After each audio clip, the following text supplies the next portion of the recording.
Kingdom Hearts 3 is getting closer and closer to release after several delays. We're finally going to see the conclusion to this story arc. I can hardly wait. I gotta pass the time somehow, so what do? Some kind of presentation on why I actually like this series a whole lot, to the surprise of many watching my channel who didn't expect me to.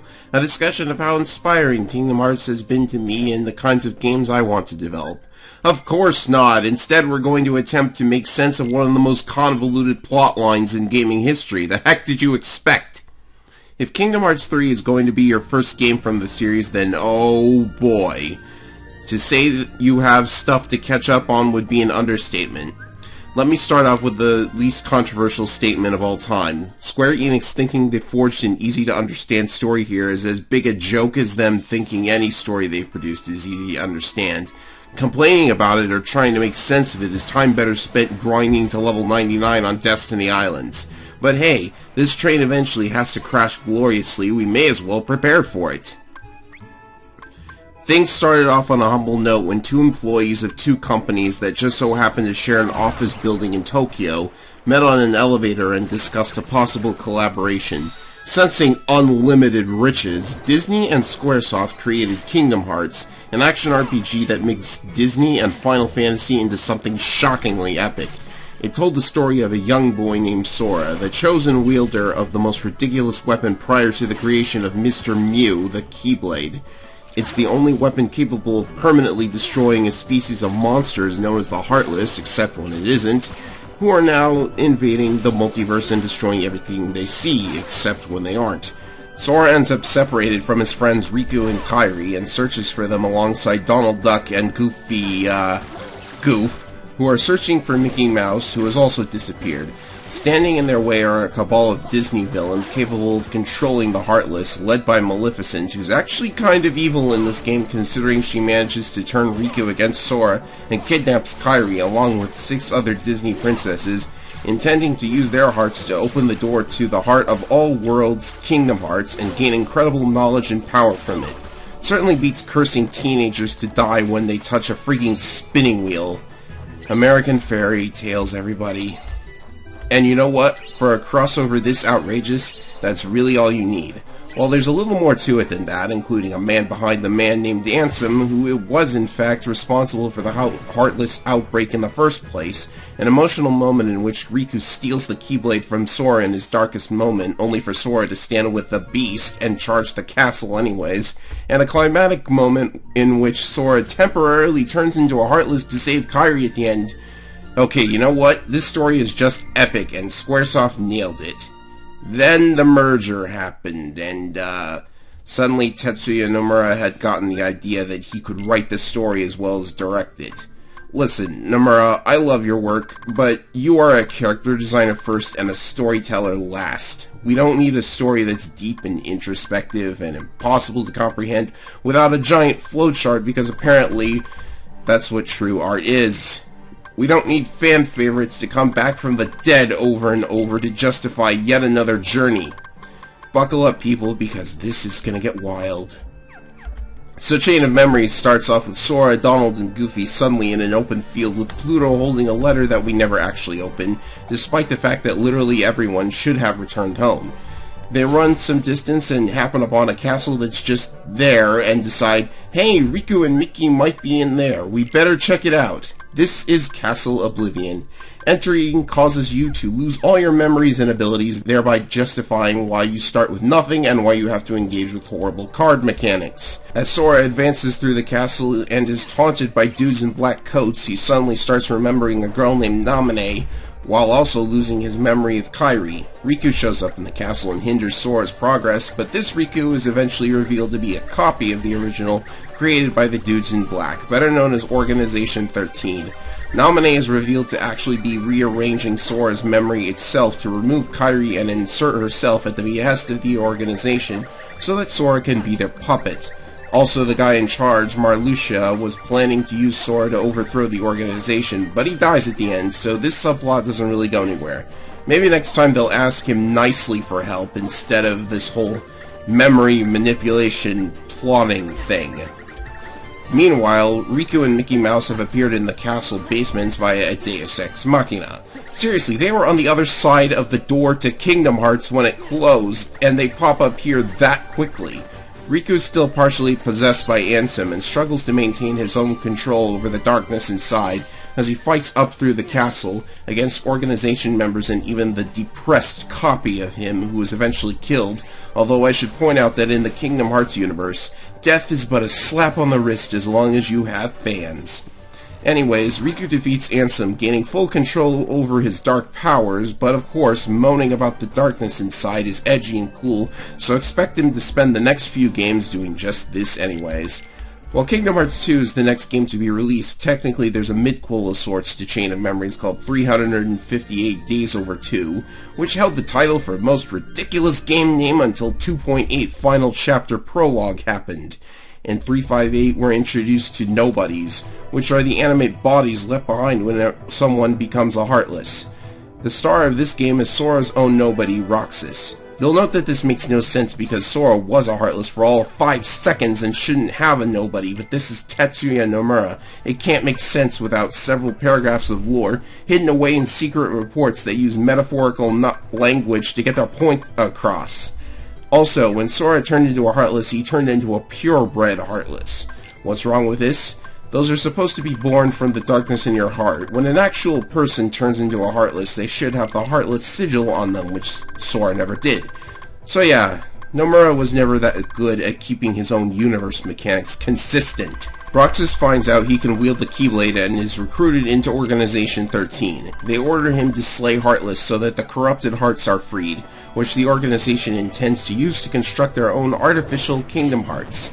They also attempt to make a clone of Roxas named Xion, and the two become fast friends with fan favorite Axel. However, because Sora's memories were scattered in Castle Oblivion and he is now sleeping while Naminé puts the pieces back together, Roxas and Xion unknowingly begin stealing memories and abilities from Sora because they fly back to their owner's body, I guess. Xion notices that she's draining Roxas by existing and decides to either kill Roxas or die to him so it doesn't happen anymore. Roxas kills her with his protagonist powers, and for some reason killing Xion makes everyone forget she existed. Oh wait, I know the reason. They need an excuse for this to not be talked about in Kingdom Hearts 2. Anyway, Riku finds Roxas and captures him. He and a weird guy named Diz put Roxas into a VR simulation of Twilight Town while Naminé finishes up on Sora, and believe me, VR and data are absolutely insane in the Kingdom Hearts universe. I mean, apparently you can take a pouch of money from the VR world into the real world, and that's not even getting into the phone games. Anyways, Axel tries to sneak into the VR world to get Roxas back. They fight, Roxas wins, and he and Sora fuse together, giving Sora all his memories back. At least all of the ones that don't include Castle Oblivion. But hey, at least Jiminy Cricket kept a journal of everything so far, right? Oh wait, the entire journal was completely wiped except for one line written at the end of Chain of Memories. Thank Naminé. Nice job, Jiminy. If I forget something, you'll be the first one I come to for help. Freaking insect. Anyways, Sora meets Yen Sid from Fantasia and is informed about the new threat from Organization 13, and is sent off into the worlds to literally jump from random world to random world, hoping for a clue as to Organization 13's whereabouts and game plan. No, really, I mean, I get you basically hop around random worlds in Kingdom Hearts 1, but at least you were trying to find Kairi, who is kind of important. Here the worlds feel even more like filler. You're pretty much just helping people at random until the path to the organization's base conveniently appears inside the virtual simulation of Twilight Town. The VR world has a path to the... What? It's here that Sora finds Riku finally. Diz is revealed to really be Ansem, and the Ansem from the previous game was just a Heartless, the nobody of which is now the leader of the organization. Xemnas. Xemnas' entire plan was to use the artificial Kingdom Hearts to grant all the nobodies their hearts back. Except he was actually just saying that to get them to obey him. He was actually going to grant himself a heart and spread it amongst every empty shell he could find. Ansem the Wise destroys Kingdom Hearts entirely, and Sora and Riku take on Xemnas, eventually killing him and leaving them stranded in the Realm of Darkness. Luckily, Kairi had written a message in a bottle and thrown it out to sea, so naturally it reaches Sora in an entirely different dimension, and this causes a path to open back to Destiny Islands. Sometime later, Mickey Mouse tries to figure out why Jiminy's journal is blank and discovers there's additional writing that says, "Buy the prequel, coming soon." Puzzled by this message, Mickey turns the journal into digital data, creating a VR simulation of Kingdom Hearts 1. Confused yet? This is where Kingdom Hearts got stupid. Seriously, it took an entire retread of the first game to get Mickey to realize, hey, those friends I left behind probably need some help. Also, the journal itself apparently has a mind of its own, a heart and everything. The game's events leave Maleficent trapped in the VR sim, and Mickey Mouse sends Sora a bottled letter requesting help. A bottled letter, again. More teasers for future games follow, and I do mean a lot of teasers. Now I know what being married to Nomura must feel like. Birth by Sleep is set 10 years before the events of the first game. It's the story of Terra, Ventus, and Aqua, who wielded Keyblades way before Sora did, and they more or less hand down their Keyblade powers, which kind of ruins the idea of the Keyblade choosing its wielder, which makes the scene of Riku stealing the Keyblade no longer make sense, but I gave up making sense of this years ago. Anyways, when the story begins, Terra and Aqua are taking an exam to be recognized as Masters of the Keyblade. Their examiners are Masters Eraqus, rearrange the letters, and Xehanort, rearrange the letters. The latter of whom goes on to become the Heartless formerly known as Ansem and the Nobody formerly known as Xemnas. Aqua passes, but Xehanort interferes with Terra's exam to get him failed, which depresses Terra greatly. Just then, the trio receives word that the worlds are under attack by weird creatures called Unversed, not Heartless. Terra leaves to search for Xehanort, who has gone missing. Ventus chases after him after a kid in a mask coaxes him into it, and Aqua goes after Ventus, leading to a wild goose chase across worlds involving Unversed, fights with a masked kid, and lots of ice cream. What they eventually discover is that Xehanort created the kid in the mask, Vanitas, the source of all Unversed, not Heartless, by separating the light and darkness within Ventus, creating a pure being of each, and intends to merge them back together to forge an unstoppable weapon known as the Keyblade, spelt with an X. It's a Greek letter, don't you know?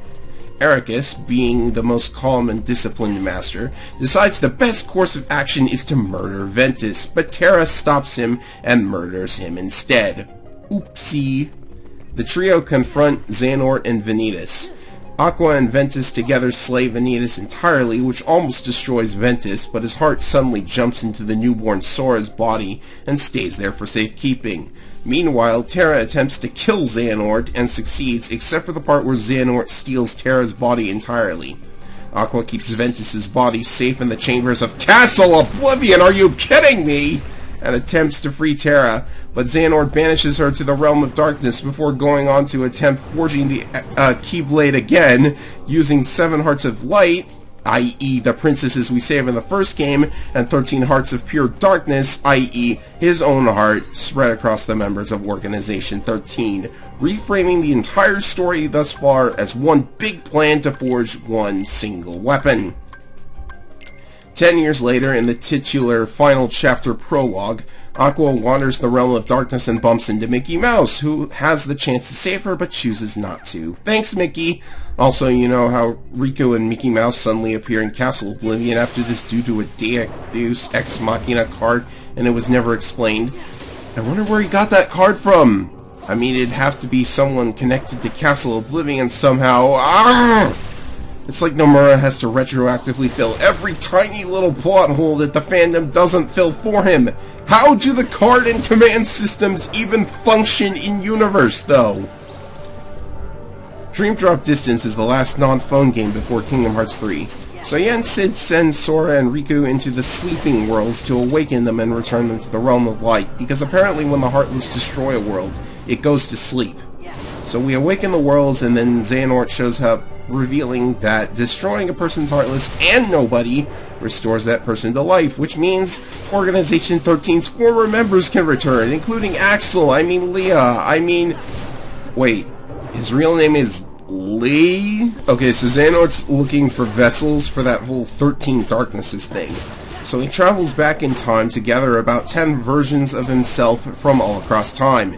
Yes, time travel. Which means both Ansem and Xemnas return for boss battles, and everything throughout the entire series is revealed to have gone all according to plan the entire time. In fact, the only reason Xehanort traps Sora in the dream at all is due to the most confusing time travel mechanics that unless it's Chrono Trigger, kindly keep the time travel out of the most complicated story in gaming. Of course, Xehanort is foiled for the upteenth time, but goddammit if the lovable scamp doesn't try. Lee gets a Keyblade, Kairi gets a Keyblade, Sora goes to sleep, and Riku has to wake him up yet again, and I guess it all works out somehow. The end, not quite. The final canon game before Kingdom Hearts 3 is Kingdom Hearts Key, spelled with an X, Greek letter, don't you know, which started life as a browser game before getting a remake that is also a sequel on mobile phones. Yes, you read that right. This game is a prequel to everything else, set in an undisclosed amount of time before Birth by Sleep, and if you thought Dream Drop Distance was stupid, prepare to have your mind blown, because this mobile game has some actually important lore in it. It all starts with the Master of Masters looking into the future and seeing that the world is going to end. So instead of trying to prevent this from happening, he sets in motion events that will guarantee it ends by sharing his findings with his 6 apprentices, telling them all to train Keyblade wielders and unions to fight Heartless and collect an energy called Lux, which is never mentioned in the main series, and he gives each of them secret tasks and knowledge that the others don't know, thereby guaranteeing that they will all distrust and inevitably turn on each other, resulting in the legendary Keyblade War Xehanort's obsessed with. While there is a movie summarizing these events in 2.8, that movie doesn't mention the player character, presumably because they are a customizable avatar instead of a character. One of the aforementioned apprentices drafts Keyblade wielders from the unions to stay away from the war and form new unions again after the fact. The player is rescued from the battlefield by these new union leaders at the end of Kingdom Hearts Key. Kingdom Hearts Unchained Key features the same character reliving the events of the original through dreams, which is how it's a remake and a sequel at the same time. Oh, and all the worlds you go to are data copies, which explains why you can interact with characters from the future, but raises the question of how you can collect Lux from VR simulation worlds. Speaking of characters from the future, 2 of the leaders of the new unions are, I kid you not, Ventus and Marluxia. Yeah, and Larcene, another person who goes on to be a member of Organization 13, also appears in a later update. Special thanks to people twice as crazy as me for actually playing the game to find this out. This makes me question how much time passes between this and Birth by Sleep, but since the new unions are technically in a dream realm or something, expect everyone and anyone connected to the franchise to all appear in Kingdom Hearts 3, with the excuse that it's all set in some kind of dream world datascape, with Xehanort creating clones of every character thought to be dead in order to reunite the entire cast, while Nomura desperately tries to hold together the plot with super glue. Oh, and secretly Nomura is also a nobody named Zorumon, whose heart was stolen by Yuji Horii during the merger, and was promised he would have it back if Kingdom Hearts 3 is successful. So please, buy Kingdom Hearts 3 so Nomura can get his heart back and be recompleted!